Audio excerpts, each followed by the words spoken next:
ಯಾವುದೇ ಕೃತಿ ಸಂಗತಿ ವರ್ತಮಾನಕ್ಕೆ ಅನ್ವಯಿಸುವಂತೆ ಇದ್ದರೆ ಯಾವುದೇ ಕಾಲಕ್ಕೂ ಪ್ರಸ್ತುತವಾಗಿರುತ್ತವೆ ಎಂದು ಲೇಖಕ ಅರ್ಥಧಾರಿ ನಾರಾಯಣಯಾಜಿ ಹೇಳಿದರು. ಅವರು ಭಾನುವಾರ ತಾಲೂಕಿನ ಯಡಹಳ್ಳಿಯ ಸುಕರ್ಮ ಸಭಾಂಗಣದಲ್ಲಿ ಬಿಡುಗಡೆಗೊಂಡ ನಿವೃತ್ತ ಪ್ರಾಚಾರ್ಯ RS ಹೆಗಡೆ ಬೆಳ್ಳೇಕೇರಿ ಅವರ ಪುರುಷ ಸೂಕ್ತ ಕೃತಿ ಕುರಿತು ಮಾತನಾಡಿದರು.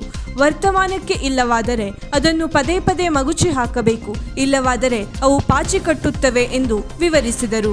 ಪುರುಷ ಸೂಕ್ತ ರಚನೆ ಮಾಡಿದ್ದು 92 ವರ್ಷದ ಬೆಳ್ಳೇಕೇರಿಯವರು. ಇದು ಅವರ ತಪಸ್ಸಿನ ಫಲ. ಜ್ಞಾನ ವಿಜ್ಞಾನದ ಮೇಲೂ ಇಲ್ಲಿ ಅರ್ಥೈಸಲಾಗಿದೆ. ಮೋಕ್ಷದ ದಾರಿಯು ಹೇಳುವುದನ್ನು ಕೃತಿಯು ಕೊನೆಯಲ್ಲಿ ಸಾಧಿಸುತ್ತದೆ. ಇವತ್ತಿನ ಕಾಲಕ್ಕೆ ಬೇಕಾದ ರೀತಿಯಲ್ಲಿ ಲೇಖಕರು ಬರೆದುಕೊಟ್ಟಿದ್ದಾರೆ ಎಂದರು. ಕೃತಿ ಬಿಡುಗಡೆಗೊಳಿಸಿದ ವಿದ್ವಾನ್ ಶಂಕರ್ ಭಟ್ ಬಾಲಿಗದ್ದೆ ಮಾತನಾಡಿ, ಭಾರತೀಯ ಸನಾತನ ಪರಂಪರೆ ಪರಮಾತ್ಮನೇ ನೀಡಿರುವುದು.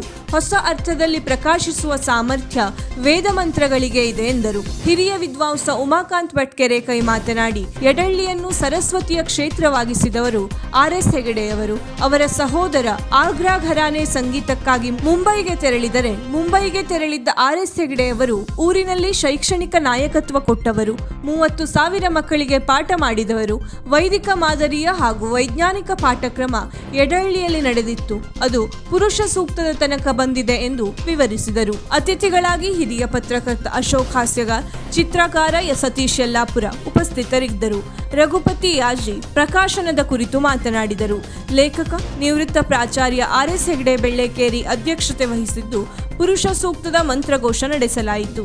ಕಿಶೋರ್ ಹೆಗಡೆ ಸ್ವಾಗತಿಸಿದರು. ವೆಂಕಟಾಚಲ ಭಟ್ ಕರಸುಳ್ಳಿ ನಿರೂಪಿಸಿದರು.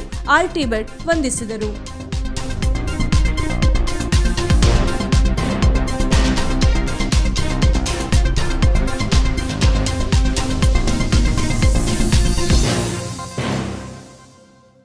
ವೀಕ್ಷಕ ಮಹಾಪ್ರಭುಗಳೇ, ನಮ್ಮ ಚಾನಲ್ ಅನ್ನು ಸಬ್ಸ್ಕ್ರೈಬ್ ಮಾಡಿ, ಶೇರ್ ಮಾಡಿ, ಪ್ರೋತ್ಸಾಹಿಸಿ.